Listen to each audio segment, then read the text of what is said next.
Hamza Dogo TV Show. Ku danna subscribing kana ku danna ƙararrawa don sanar da ku sabon bidiyo da zarar an Atiku jagoran talakawa Najeriya shi zai mana gyara. Wanda ya daule ma ya ji sanyi, wanda ya hau ma ja ya ji zafi. PDP ita ce yanci na, dole na daure ma na ji sauki. Atiku jagoran talakawa Najeriya shi zai mana gyara. Mun ce canji an mana canji, ga hutun har yau bai zo ba. Wanda ya daule ma ya ji sanyi, wanda ya hau ma ja ya ji zafi. Gashi suna ƙaryar cin hanci, junansu suke kwashewa. Atiku jagoran talakawa Najeriya shi zai mana gyara. Wani Kano bai tsallake Hajar ba, an bashi yana totsewa. Wanda ya daule ma ya ji sanyi, wanda ya hau ma ja ya ji zafi. Mun yarda da PDP a ƙasa ta. Zo mu bi jam'iyyar talakawa. Rigakafin yunwa a ƙasa ta, Atiku jagoran talakawa. Mun yarda da PDP a ƙasa ta. Zo mu bi jam'iyyar talakawa. Wanda ya daule ma ya ji sanyi, wanda ya dau ma ja ya ji zafi. Mun yarda da PDP a ƙasa ta. Zo mu bi jam'iyyar talakawa. Wanda ya daule ma ya ji daɗi, wanda ya hau ma ja ya ji haushi. Mun yarda da PDP a ƙasa ta.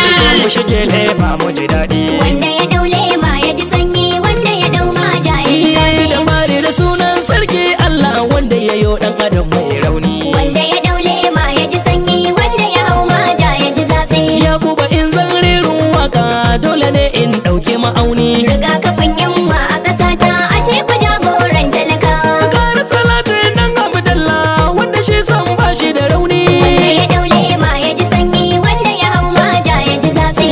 Aliyu da sahabu na sanya wa'yanda suke kyawun Atiku jagoran talakawa Najeriya shi zai mana gyara. da sassabe ne tsarin shuka, a shekara 4 ba ta tsira ba. Wanda ya daule ma ya ji sanyi, wanda ya hau ma ja ya ji zafi. Jam'iyya ta harakar shirme ta bangiri mara kyau ku yi duba. Atiku jagoran talakawa Najeriya shi zai mana gyara. Mun zira guga don zabarin mu, tonan ma igiyar ba ta kai ba. Wanda ya daule ma ya ji sanyi, wanda ya hau ma ja ya ji zafi. Muna cikin watakila wakala mutanen nan ba su san da mu. Mun yarda da PDP a ƙasa ta. Teku muke ta kira talakawa. Wanda ya daule ma ya ji sanyi, wanda ya hau ma ja ya ji zafi. Teku Abubakar gaishe ka, gajan zaki mai hana karya. Wanda ya daule ma ya ji sanyi, wanda ya hau ma ja ya ji zafi. Ga jarumin da maza ke kuwa da sun hango sa suna linkaya. Atiku jagoran talakawa Najeriya shi zai mana gyara. Teku Abubakar maza mike Najeriya don mu kau da garaya. Wanda ya daule ma ya ji sanyi, wanda ya hau ma ja ya ji zafi. Najeriya bana dai mun shirya, Atiku shine zai mana dan ba insha Allah. Shugaban kasar mu. talakawa Najeriya shi zai mana gyara. Mu addu'ar da muke talakawa, PDP ko yanzu ta dawo. Wanda ya daule ma ya ji sanyi, wanda ya hau ma ja ya ji zafi. PDP tafiyar wayayyu, APC ta gara da ajawo. Atiku jagoran talakawa Najeriya shi zai mana gyara.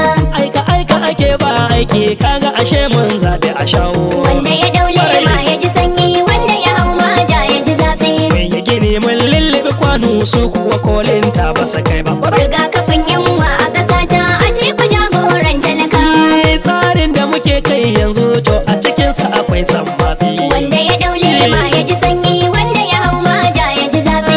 Muna tafiyar rudani inda muke takun gasantsi. Atiku jagoran talakawa Najeriya shi zai mana gyara. Na ji suna ta gidan General Asama, amma ba su yau sun ba. Wanda ya daule ma ya ji sanyi, wanda ya hau ma ja ya ji zafi. Ga General nan ya zama tsuntsu, kullum sai ya wufi duba. Atiku jagoran talakawa Najeriya shi zai mana gyara. Masu kira mu bi hanyar maja, to wannan tsarin bai kai ba. Wanda ya daule ma ya ji sanyi, wanda ya hau ma ja ya ji zafi. Ga farasa kawai suke mana, shi talaka bai hangi kaho. Rigakafin yunwa a ƙasa ta, Atiku jagoran talakawa. Idan karfi ya doku da karfe, a kunnuwa tilas ka ji kara. Wanda ya daule ma ya ji sanyi, wanda ya hau ma ja ya ji zafi. Da sun ce lemar ta yage, to ni ga taunan banyar ba. Mun yarda da PDP a ƙasa ta. Zo mu bi jam'iyyar talakawa.